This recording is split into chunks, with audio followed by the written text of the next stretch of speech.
What's up, guys? Welcome back. 2018 YZ125 on the lift, and it's getting a top in. Let's get into it.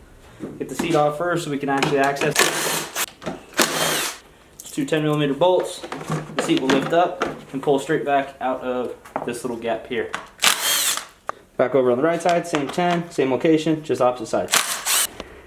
Now if you're going to pull that gas tank off, you gotta pull the line off. What we're going to do is make sure that our gas is off. You can see it in the off position. And a pull. Okay, now that we have that fuel line off over there, and we have our lower fairing bolts off, what we're going to do is pull this strap off. Grab onto the rubber, and then you can just fold that clip right up and over. As you can see, there's two bolts. There's this back one, and behind the hose, there's one in front. You want to go towards the back one here, the one furthest to the back of the bike. That one holds on the tank to the rear of the bike, and that's the one that holds the gas tank on. Now that both tank bolts are out, the tanks come right off with those fairings. The next thing to come off is that pipe. To get that pipe off, what we're going to do is pop these two springs off underneath. One way to pull the hooks off is get a nice little hook here. One way to pull the springs off, excuse me, is to get a little hook tool, and you just pull down and they pop right up and out. Okay, once those springs are off, you drop down to this little 8mm here, which holds the pipe on. Down to the bottom here, there's another bracket that holds a lower mount on, has a spacer, and you can just take that one off with the spacer, or you can take it off with the pipe. Either way, I like to take the spacer off. It just gives you more movement here. I think it makes it easier. So you just kind of give it a wiggle. It's just a pressure fitting at the rear, and that whole pipe will come right out of the way, and you can access this box here, which is what we need to get to. Okay, so if you're not super familiar with your bike, this is the radiator. It has an upper hose that comes into the motor, and it has a lower hose that comes out of the motor. This is a water pump inside of here, and you have a few bolts that hold the water pump on. And then you have this one that's just kind of awkwardly sitting here. This is going to be a wheat pole or a drain hole. Step one to draining any kind of fluids is the drain pan. Put the drain pan down there, and we're going to drop down to this 8mm right here, crack it loose. While that is draining, another thing we're going to do is pop off this radiator cap. My assumption is when I pull this cap, we're going to get some more fluid. There it goes.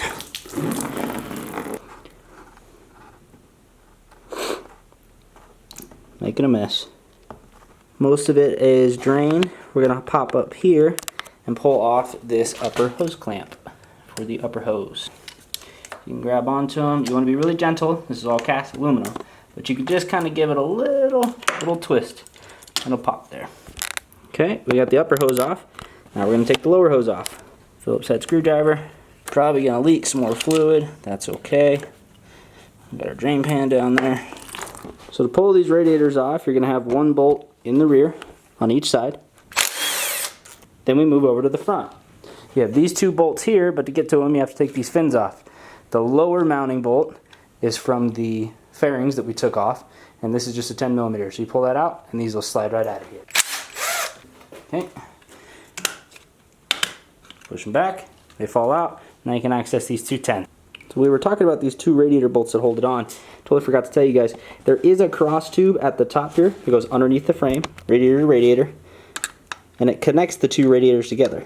So you pull off the Phillips head here. Once that top one is loose there, you're going to drop down, and there's also a lower hose that crosses left to right. I know it's going to be hard to see here, but there's just a hose clamp at the bottom. Okay, now that we have all of our bolts off, this one and the two in the rear, plus the two hose clamps, top and bottom, what'll happen is this radiator will rock right out of there. It is going to leak some fluid. That's okay. Keep this somewhere safe. As you can see through this thing. They're really, really brittle. So you want to keep this thing safe. We're on the right side. We're going to repeat everything we just did. Flaps come out. Zip the upper one out before it just falls right out. Alright, now you can see just how much room that all gave us. First things first, we're going to go ahead and get that spark plug out of there. Pull the spark plug wire off. You can just set that up anywhere you need to for the moment. We're actually going to end up taking off this bracket here. So don't try to tuck it in here. This bracket's coming off. Okay, so like we discussed, we're going to go ahead and pop off this bracket that holds on to the top of the cylinder. It's a number 5 Allen on the right hand side and a 12mm socket on the left. Okay, now we're going to get into the nitty gritty, the inside of the motor. To do so, we're going to crack all these 12mm bolts loose. But we're going to do them just a little bit at a time. You don't want to jump in a circle because you can warp the head little by little by little. I set up a nice clean environment for me to put the bolts down on, as well as this head. Okay, so we're over on the right side of the bike now. We're going to pull this little cover off right here. You see these bolts are just barely in there. But if you don't have your torque specs or a service manual, call your local dealership. Alright, so the only thing we need to get to inside of here is this little 8mm. There's going to be a lot of little mini pieces coming out of here. So I'm going to move my drain bucket below there so I don't drop that right in. We're going to have the bolt and the washer for the pick. Again, I'm not forcing anything. I'm just kind of coaxing it along. It'll pop right up and off of there. One more spacer back here. Pull that spacer out, set it down, and now we have nothing attached to the cylinder so we can actually pull up and out. Before we pull those nuts off though, you do have one hose clamp here and the hose attached.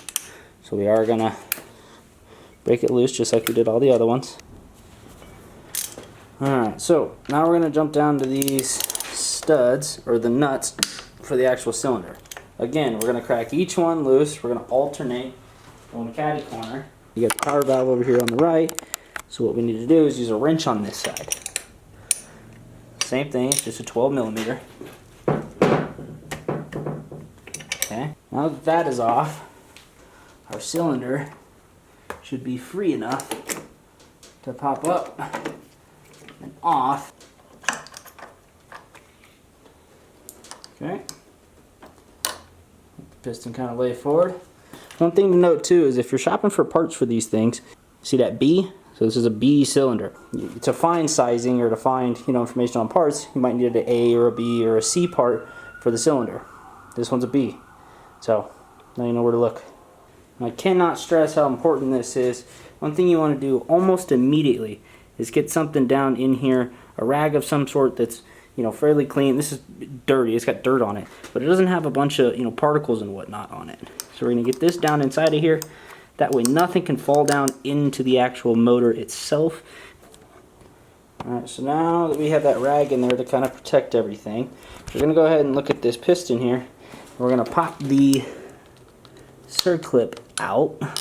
Wow, that one came out of there really easy. That was kind of scary. Usually they don't come out that easy, but that pops right out, and then if we reach through the other side, we can push the actual wrist pin out, and we can ding this one up because we're going to put a new one in. So you can grab this. Do not grab a new one with pliers. You can do it with the old one because this is not getting reused. Your piston will come right off. Also, while we're right here, this little needle bearing, pop that puppy out, and we have our whole top end out of the bike. First things first, we'll go ahead and get our ring set on here. Now, what you'll notice is there's one point here where there's an opening in the piston. You can see that little notch there. Well, that's where your ring is going to go. So what you can do is start one side of the ring, just inside that notch, and then you just kind of work your way around, opening it up nice and gently until it pops onto there. Now, one of the things that I like to do before I put this piston in or do anything with it is I get one of these retainer rings set. Makes it real easy to, I'm actually going to put it on the other side, that way you guys will be able to see better. There's more lighting on the other side of the bike. But you get one of these rings in here and set.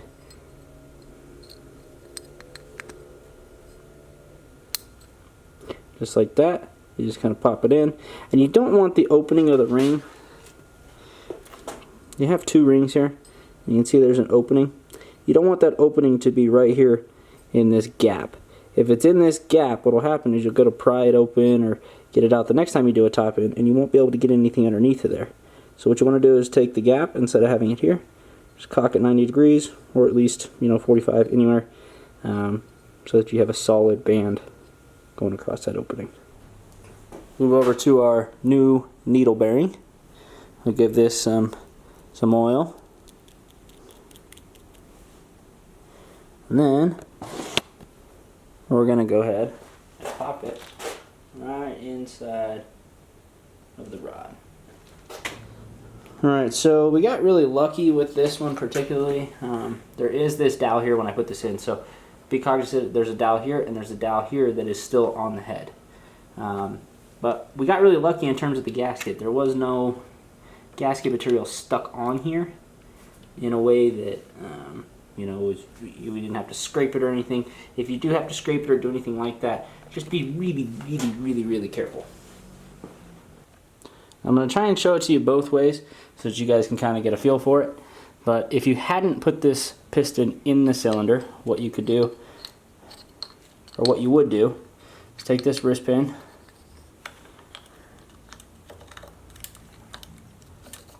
slot it through, and you don't want to push on this with anything metal. Back of a plastic screwdriver here. Go ahead and pop that in there. Now we're going to take that same little C-clip. I'm going to do the same thing we did on the other side. As you can see, I dropped it. It's pretty common to drop it. Good thing we have a rag there that could have gone directly into our motor. Now that is on there. Okay. Zoom you guys out just a little bit. You'll be able to see the cylinder coming in. And this is one of those points where it can be a little tough to get everything lined up, but you do not want to put any side pressure on this piston. You don't want to rock it side to side. You want to get this in to where it's centered up and it drops in just like that. Go ahead and pull our rag out. What I do is I just grab both sides underneath and I press it up into the actual cylinder itself. And for those of you who think I don't use a torque wrench, I do. Alright, so we got our cylinder bolts torqued. I'm going to go ahead and pop this hose back on now that our cylinder is on. Hose clamp itself back on. I'm going to come in here with a rag, make sure this is all nice and dry. We have two gaskets. We got an orange one. Obviously, it's smaller. It goes on the inside. And we have a black gasket. It goes on the outside. Now we have the head itself. Pretty self-explanatory. Comes in, sets down nice and easy.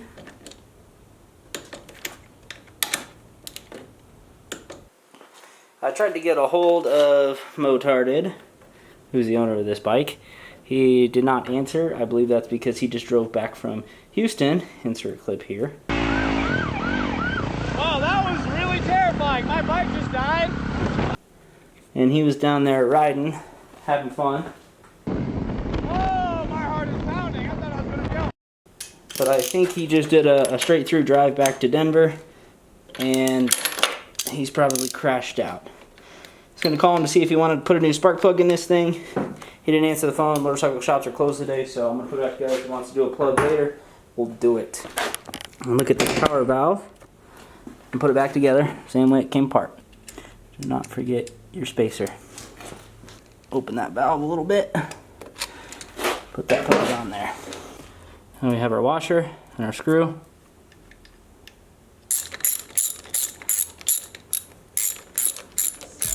Let's time-lapse this thing back together, and then we'll give it a kickstart and see if it fires up.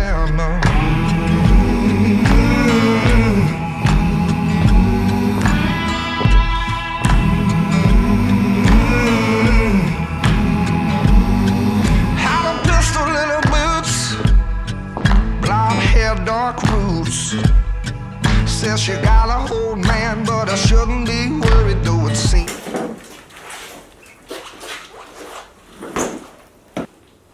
Alright guys, how many kicks do we think it's going to take?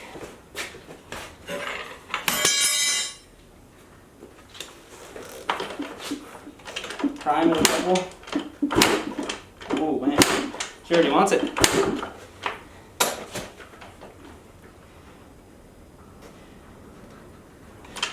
Chokes on. Alright, ready?